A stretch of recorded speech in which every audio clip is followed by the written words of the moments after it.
किसी भी कलाकृति को देख कर के हमारे मन में जो भी भाव उत्पन्न होते हैं वो हमारे विचारों को भी प्रभावित करते हैं। किसी कला को देख कर के हमारे मन में क्या भाव उत्पन्न होते हैं, हमें कला की कितनी समझ है, ये इस पर निर्भर करता है। आज के अंक में हम कला समालोचना पर बात करेंगे। नमस्कार दोस्तों, मैं रमाशंकर डिमरी तुलिका दर्शन में आपका स्वागत करता हूँ। तो आप हमारे आज के शीर्षक को समझ गए होंगे कि आज हम कला समालोचना पर बात करेंगे और कला समालोचना क्यों आवश्यक होती है, इसका कला के लिए क्या योगदान रहता है और कलाकार और कला को इससे क्या लाभ होता है, आज के अंक में हम समझने का प्रयास करेंगे। तो देखिए, कला समालोचना की आवश्यकता हमें क्यों होती है, इस पर हम चर्चा करते हैं। देखिए, कला के दृष्टिकोण व कला के सभी पक्षों को समझने हेतु कला समालोचना आवश्यक होती है। जब भी हम किसी भी कलाकृति को देखते हैं तो उस कला के हर पक्ष को हमें समझना आवश्यक है, तभी हम अपनी एक राय बना सकते हैं। कला समालोचना के क्या क्या पक्ष होते हैं, इनको हम देख लेते हैं। देखिए, कला की समझ व मूल्यांकन। जब हम किसी भी कलाकृति को देखते हैं, चाहे वो चित्रकला हो, मूर्तिकला हो, या फिर वो नृत्य कला हो, या किसी भी प्रकार के परफॉर्मिंग आर्ट हो, जब हम उस चीज़ को समझते हैं और समझने के बाद हम यह भी जान लेते हैं कि इस कला में क्या चीज़ प्रदर्शित की जा रही है या कितनी प्रासंगिक है, तभी हम उस चीज़ का मूल्यांकन कर पाते हैं। तो सबसे ज़रूरी हो जाता है कि किसी भी कला को समझना और समझ करके उसका मूल्यांकन करना, इस समालोचना से ही हम कर सकते हैं। दूसरा बिंदु है कला के विकास में योगदान। जब भी हम कला समालोचना की बात करते हैं तो कला समालोचना में कला के विकास में क्या योगदान हुआ है और कलाकारों को उनकी कृतियों के बारे में प्रतिक्रिया भी हम इसके द्वारा दे सकते हैं। तो देखिए, जब भी हम किसी भी कलाकृति को देखते हैं, चाहे वो चित्रकला हो या मूर्ति हो, तो हमारे मन में अनायास ही ये भाव उत्पन्न होता है कि सर्वप्रथम किस मानव ने कला को किया होगा, कला का विकास किया होगा, किस प्रकार उसने अपना योगदान दिया होगा। तो ये जब हम कला के इतिहास को पढ़ते हैं या कलाकृति को समझते हैं, तब हमें ये पता लगता है। आज हम जब भी कहीं ऐसी प्रदर्शनियों में जाते हैं तो वहाँ पर हम अलग अलग तरह की कलाकृतियों को देखते हैं और विचार भी करते हैं कि सर्वप्रथम इस कला को किसने बनाया होगा। तो ऐसे जब विचार हमारे मन में उत्पन्न होते हैं, तभी हम समालोचना कर पाते हैं। तीसरा बिंदु है कला के प्रति जागरूकता। देखिए, काफ़ी महत्वपूर्ण ये बिंदु है, क्योंकि कला के प्रति अगर आप जागरूक हैं तभी आप समालोचना कर सकते हैं।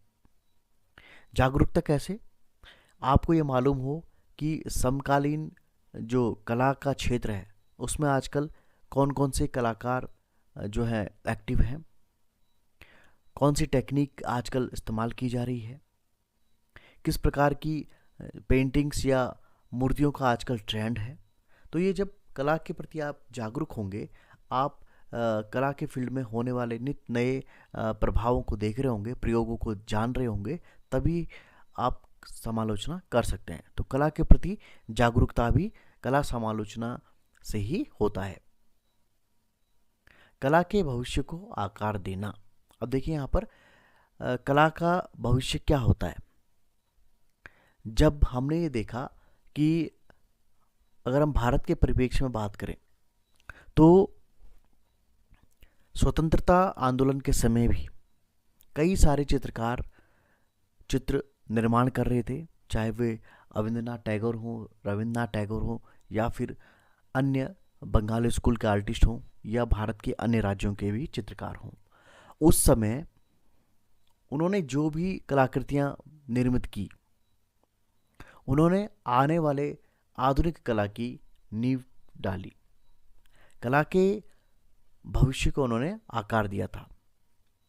और आज भी हम जब भी कला इतिहास को पढ़ते हैं तो हम उन सभी चीज़ों को पढ़ते हैं, चाहे वो अजंता हो, एलोरा हो, या फिर हमारी जितनी भी लघु चित्र की शैलियाँ रही हैं, राजस्थानी, पहाड़ी, मुगल, दक्कन, या फिर पटना कंपनी शैली और बंगाल शैली।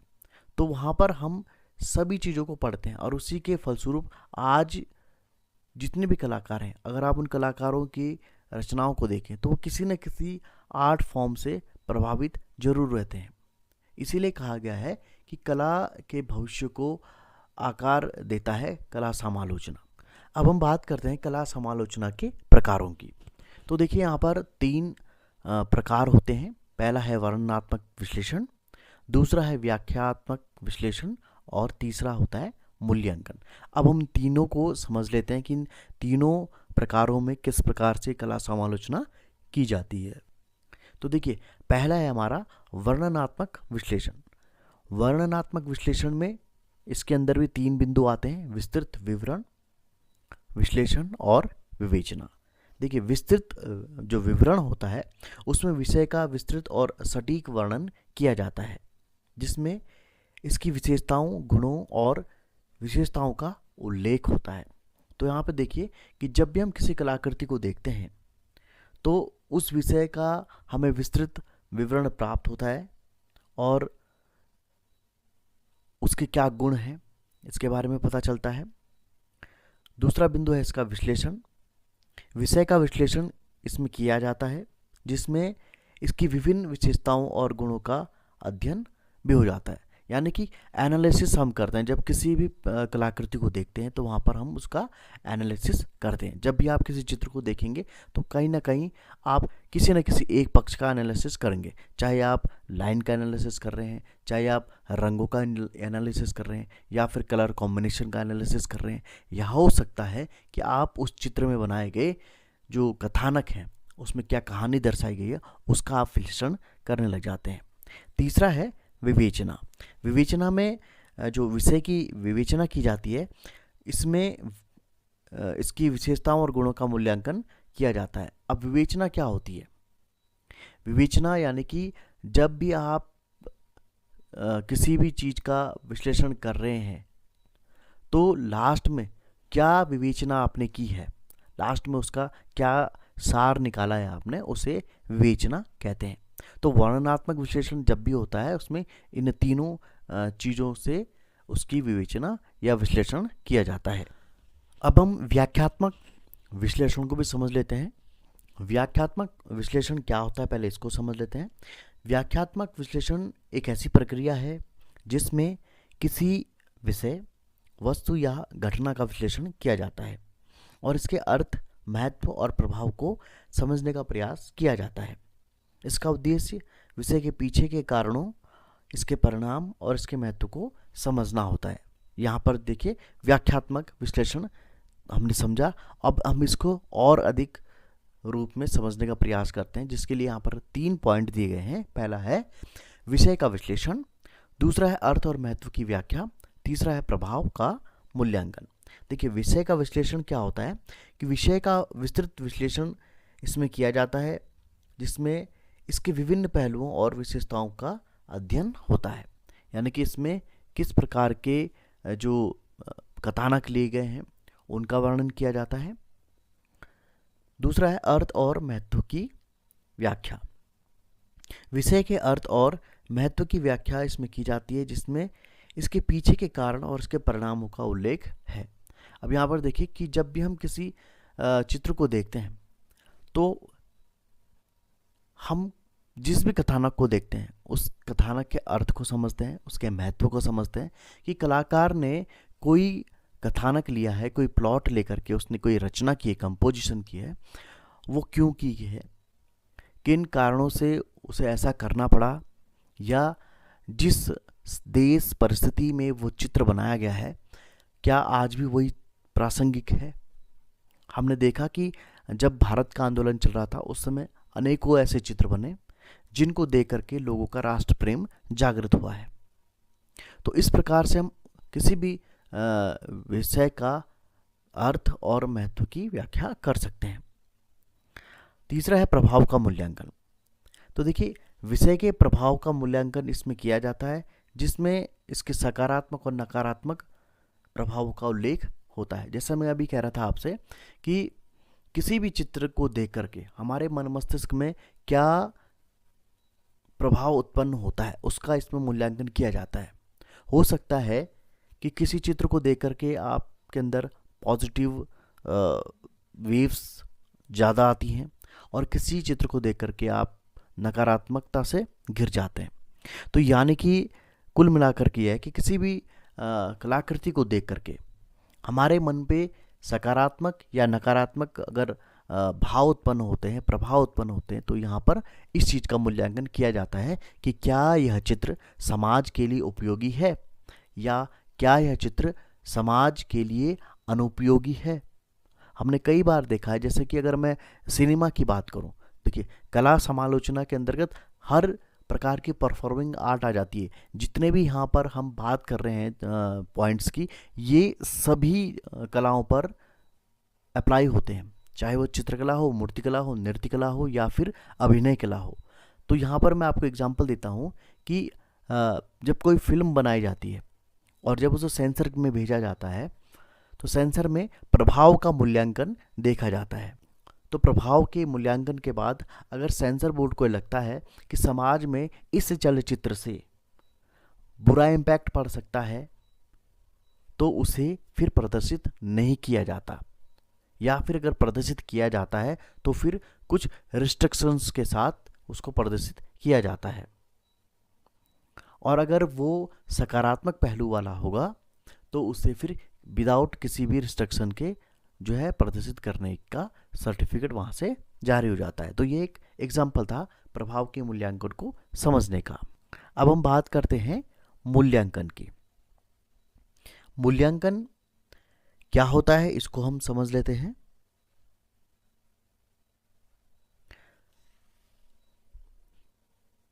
कला का जो मूल्यांकन होता है वो एक सतत प्रक्रिया होती है, जिसमें किसी कलाकृति या कलाकार के काम का मूल्यांकन किया जाता है, जिसमें इसकी गुणवत्ता भी देखी जाती है, इसका महत्व भी देखा जाता है और प्रभाव का आकलन किया जाता है। कला का मूल्यांकन विभिन्न मानदंडों पर आधारित हो सकता है, जैसे कि हमने यहाँ पर आपके सामने कुछ पॉइंट रखे हैं। सौंदर्य शास्त्र के अकॉर्डिंग, यानी कि कलाकृति कितनी सौंदर्यशाली है, उसमें कितना सौंदर्य का इस्तेमाल किया गया है, उसमें उसका जो रंग है, रूप है, वो कितना सौंदर्य प्रधान है, इस चीज़ का यहाँ पर मूल्यांकन किया जाता है। दूसरा है तकनीकी कौशल। यहाँ पर ये देखा जाता है कि चित्रकार या मूर्तिकार या फिर कोई भी कलाकार उसने कितनी तकनीकों का इस्तेमाल करके वो कलाकृति बनाई है। तो यहाँ पे जो स्किल देखा जाता है वो टेक्निकल स्किल को देखा जाता है। और तीसरा है भावनात्मक प्रभाव। इसमें ये देखा जाता है कि कलाकृति किस प्रकार का प्रभाव उत्पन्न कर रही है, जैसे कि दर्शकों में किस प्रकार के संवेग, मनोवेग, आवेग उत्पन्न हो रहे हैं। जैसे कि मैंने अभी आपसे कहा था कि किसी भी चित्र को देख करके हम प्रसन्न होते हैं या हम दुखी होते हैं, तो वो भावनात्मक प्रभाव में आ जाता है। चौथा है सांस्कृतिक महत्व। सांस्कृतिक महत्व के अंतर्गत उन सभी चीज़ों का मूल्यांकन किया जाता है जो किसी भी संस्कृति को प्रदर्शित करने वाले होते हैं। अभी तक अगर आप देखें लघु चित्रकला के अंदर हमने देखा है कि हमारी जो धार्मिक संस्कृति है उसी को ज़्यादा वहाँ पर चित्रित किया गया था। और जब हम स्वतंत्रता आंदोलन के समय को देखते हैं तो वहाँ पर जो सांस्कृतिक महत्व उसमें दिखाए गए हैं चित्रों में, वो कहीं ना कहीं राष्ट्रवाद की तरफ जाते हैं।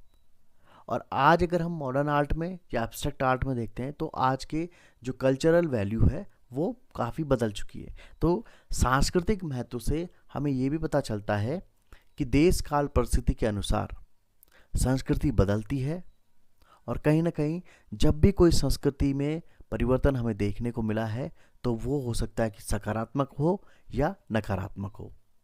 आज हम देखते हैं कि सांस्कृतिक प्रदूषण बढ़ता जा रहा है। कहीं ना कहीं हमारे खान पान के अंतर्गत जो एक ज़माने में बहुत ही अच्छा माना जाता था वो आज हम नहीं खाते हैं। एक ज़माने में हमारा जो पहनावा होता था उसे शालीन माना जाता था, लेकिन आज आप देख रहे होंगे कि किस प्रकार के कपड़े पहने जा रहे हैं। तो ये एक सांस्कृतिक महत्व की ओर हमें इंगित करता है कि कलाकृति के अंदर कितने कल्चरल जो गुण है वो उपस्थित हैं या नहीं। अगर आप अपने घर में किसी भी पेंटिंग को ढाते हैं तो आप सबसे पहले इन्हीं गुणों को देखते हैं कि क्या चित्र हमारे घर के लिए अच्छा है, या किसी चित्र को देख करके हमारे बच्चों के मन में कैसा प्रभाव पड़ेगा। हम हमेशा शांत, ज्ञानवान और ऐसे शालीन चित्र को ही लगाना पसंद करते हैं जिससे कि एक अच्छा वातावरण बने। हम कभी भी ऐसे अश्लील चित्रों को अपने घरों में स्थान नहीं देते हैं। तो सांस्कृतिक महत्व के अंदर ये सभी चीज़ें काउंट हो जाती हैं। आई होप आप इस टॉपिक को समझ रहे होंगे कि यहाँ पर क्या कहने का प्रयास किया जा रहा है। और मूल्यांकन का 5वां बिंदु है मौलिकता। मौलिकता यानी कि वो कितना मौलिक बन पाया है। क्या किसी कलाकार ने जब कोई कलाकृति का निर्माण किया तो वो कितने लोगों से प्रभावित हुआ, अपने साथियों से वो कितना प्रभावित हुआ है, या समाज में उस तरीके की जो कलाकृतियाँ बन रही हैं उसने क्या उन कलाकृतियों से प्रभावित होकर के कुछ अपना देने का प्रयास किया है, या फिर उसने जो पुरातन चीज़ें चली आ रही थी उन्हीं को वो कॉपी करता जा रहा है। तो यानी कि ओरिजिनल कंटेंट जिसे हम कहते हैं कि वो कितना मौलिक है। हम किसी भी कलाकृति को कैसे कह सकते हैं कि कलाकार की ये मौलिक रचना है। चाहे वो, अगर हम लेखन की बात करें तो कोई अगर लेखक ये बोलता है कि ये कविता या ये उपन्यास मेरा मौलिक है, तो हमें लगता है कि हाँ, ये उसकी दिमाग की उपज है, उसकी की ये साहित्यिक रचना है। अगर कोई मूर्तिकार या चित्रकार कहता है कि ये मेरी मौलिक रचना है, तो हमें लगता है कि ये सारे की सारी जो भी उसकी कल्पना है ये उसी का एक निचोड़ है। अगर हमें ये पता चले कि यह कलाकृति कॉपीड है या किसी की अनुकृति है, तो फिर कलाकार के लिए जो आदर उत्पन्न होता है या कलाकार को जो मूल्य हम दे सकते थे वो हम नहीं देते हैं। आई होप अब आप समझ गए होंगे कि मौलिकता ऐसा गुण है जो आपकी वैल्यू को बढ़ाता है। अब हम बात करते हैं मूल्यांकन के उद्देश्यों पर। देखिए, मूल्यांकन के 3 उद्देश्य हैं: कलाकृति का मूल्यांकन करना, कलाकार का मूल्यांकन और कला आंदोलन का मूल्यांकन। तो देखिए, कलाकृति का जो मूल्यांकन किया जाता है वो किया जाता है कि किसी भी कलाकृति को कितने मूल्य पर बेचा जाए, या किसी भी कलाकृति का उचित मूल्य क्या होना चाहिए। तो ये निर्भर करता है कि कलाकृति किस माध्यम में बनी है, कितना उस पर कार्य किया गया है, उसी के हिसाब से उसका मूल्यांकन तय किया जाता है। दूसरा है कलाकार का मूल्यांकन। कलाकार का मूल्यांकन यानी कि कलाकार का मूल्यांकन कैसे होता है? कलाकार का मूल्यांकन उसकी कलाकृति से होता है। तो सबसे ज़रूरी हो जाता है कि कलाकार ऐसी कलाकृति का निर्माण करे जो अद्वितीय हो, उसी के बाद कलाकार का भी मूल्यांकन होता है। आपने देखा भी होगा कि जितने भी पुराने कलाकार थे, आज उनकी जो रचनाएं हैं वो काफ़ी महंगी बिक रही हैं, कई करोड़ों में बिक रही हैं। तो इसका कारण है कि कलाकृति का मूल्यांकन बहुत अच्छे से होता है और उसी के अनुसार कलाकार का मूल्यांकन भी होता है।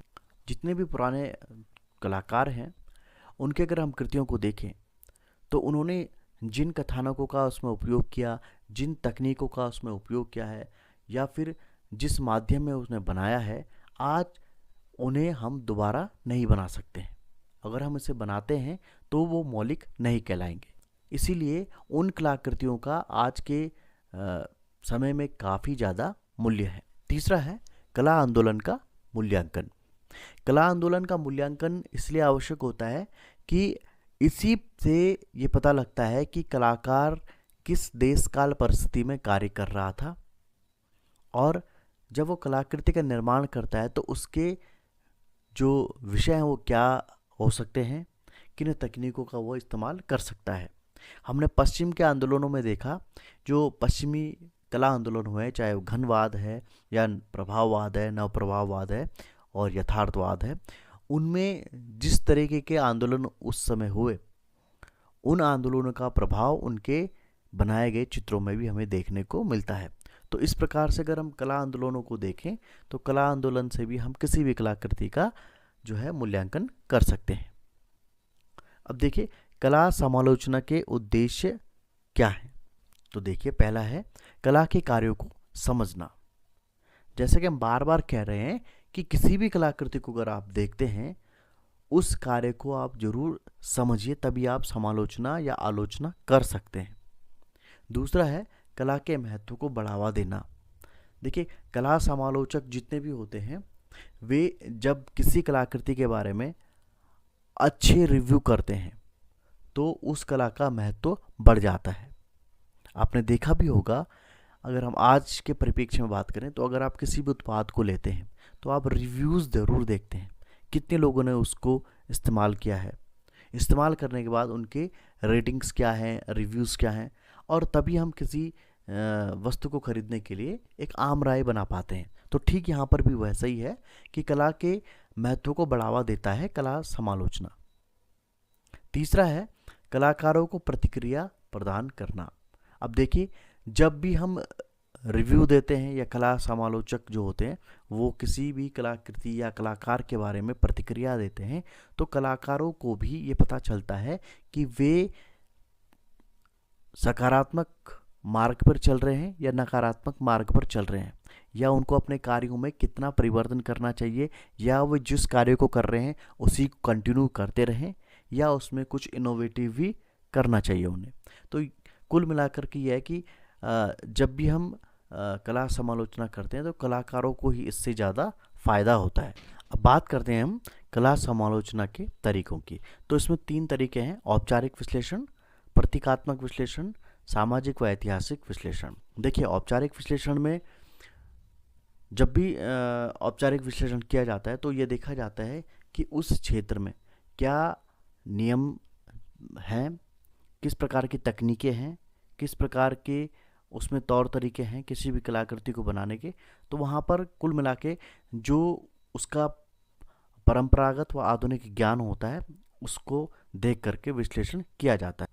फॉर एग्जाम्पल, अगर हम किसी भी दृश्य को देख करके उसका औपचारिक विश्लेषण करते हैं तो ये देखते हैं कि उसको किस परिमाप में बनाया गया है, किस विधि के द्वारा बनाया गया है, किस रंगों का उसमें प्रयोग किया गया है, और कला के तत्व, कला के सिद्धांत का वहाँ पर पालन किया गया है या नहीं है। तो ये सब औपचारिक विश्लेषण के अंतर्गत आ जाता है।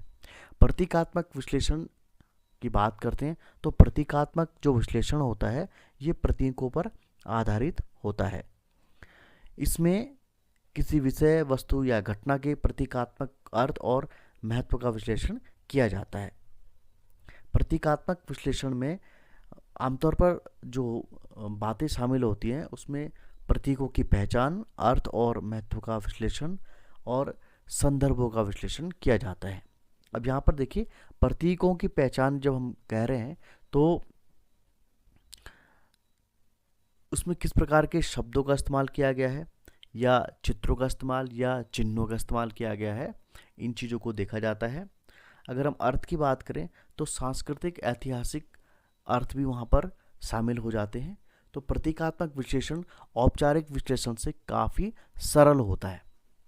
अब हम बात करते हैं सामाजिक व ऐतिहासिक विश्लेषण। देखिए, सामाजिक और ऐतिहासिक विश्लेषण, इसके नाम से ही आपको पता लग गया होगा कि कोई भी कलाकृति है वो समाज के लिए कितनी प्रासंगिक है, वो समाज के लिए कोई वैल्यू ऐड करने वाली है या नहीं है, वो इसमें देखा जाता है।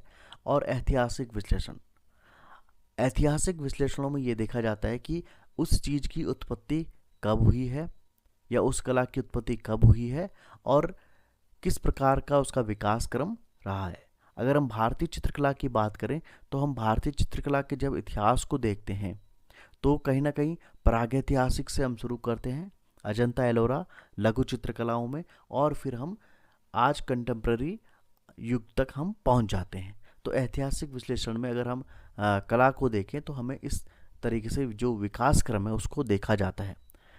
इस चीज़ को हम समझ लेते हैं। देखिए, यहाँ पर हमने एक चित्र पिकासो का दर्शाया है, गुएर्निका। ये 1937 में तैल रंगों से बनाया गया था।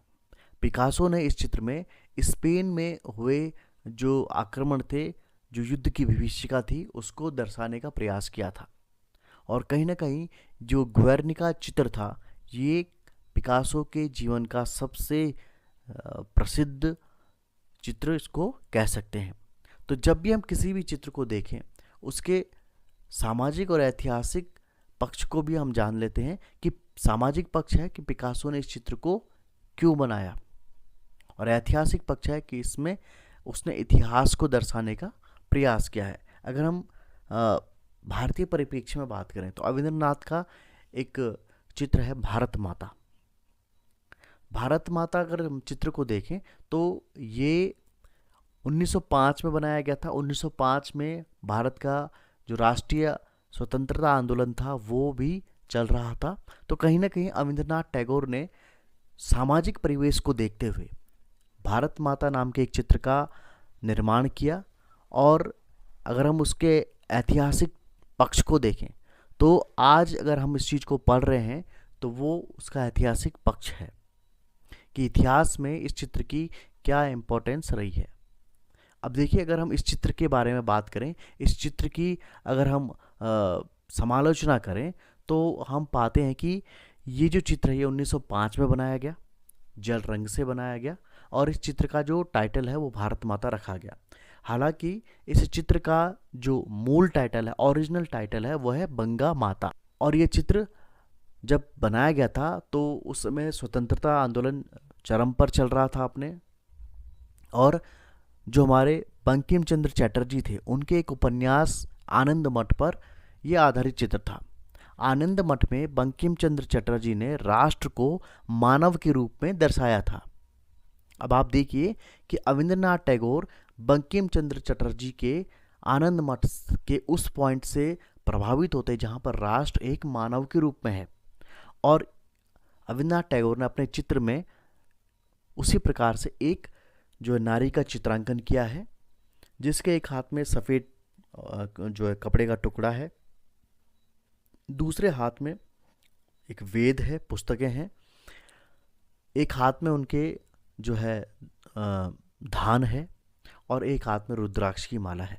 तो ये जो चित्र बनाया गया है इसमें उन्होंने उस समय के भारत को, उस समय के राष्ट्र को चित्रित किया है कि जिस प्रकार से सभी लोग एकजुट हो जाएं। अब आप देखिए कि प्रतीकों की बात करें हम यहाँ पर, तो यहाँ पर हर एक प्रतीक है। यहाँ पर अगर हम बात करें तो एक हाथ में उनके जो धान है वो कहीं ना कहीं किसानों का प्रतीक है, एक हाथ में जो पुस्तक है वो कहीं ना कहीं जो है उस वर्ग का प्रतीक है जो ज्ञान को धारण करता है, एक हाथ में जो वस्त्र है तो कहीं ना कहीं उन जुलाहों का प्रतीक है, एक हाथ में रुद्राक्ष की माला है जो कहीं ना कहीं ज्ञान का प्रतीक है। तो कुल मिलाकर के इस चित्र को इस तरीके से बनाया गया था कि लोगों को ये राष्ट्र प्रेम जागृत करने वाला हो। तो अगर हम समालोचना करें किसी भी चीज़ की तो हम उसके उत्पत्ति से लेकर के उसके इतिहास, उसके बनाने की तकनीक, वो किस चीज़ से प्रभावित था, क्यों बनाया गया, ये सब चीज़ें समालोचना के अंदर आ जाती हैं। आई होप आपको आज का अंक समझ में आ गया होगा, जिसमें हमने कला समालोचना की बात करी और देखा कि उसके उद्देश्य क्या हैं, वो कितने प्रकार के होते हैं, किस प्रकार से कला समालोचना की जाती है या कलाकृतियों की आलोचना या समालोचना की जाती है। तो आप इस चीज़ को अच्छे से सरल भाषा में समझ गए होंगे। मैंने अपनी तरफ से पूरा प्रयास किया कि आपको मैं सरल भाषा में इसको समझा सकूं। तो आज के अंक में इतना ही। मैं उन सभी दर्शकों से भी, उन सभी परीक्षार्थियों से भी आग्रह करना चाहूँगा कि वे हमारे चैनल को सब्सक्राइब ज़रूर करें, और जब भी कोई वीडियो आपको अच्छा लगता है तो उसको शेयर करना आप ना भूलिएगा, क्योंकि जब भी आप लोग हमारे वीडियोस को देखते हैं, अपने कमेंट्स हमें भेजते हैं, उसी से हमको जो है आगे कार्य करने के लिए बल मिलता है, हमें तभी प्रोत्साहन भी मिलता है। आई होप आप मेरी बात को समझ रहे होंगे। तो आज के अंक में इतना ही। मिलते हैं अगले अंक में नए टॉपिक के साथ में। तब तक के लिए दीजिए मुझे इजाज़त। नमस्कार।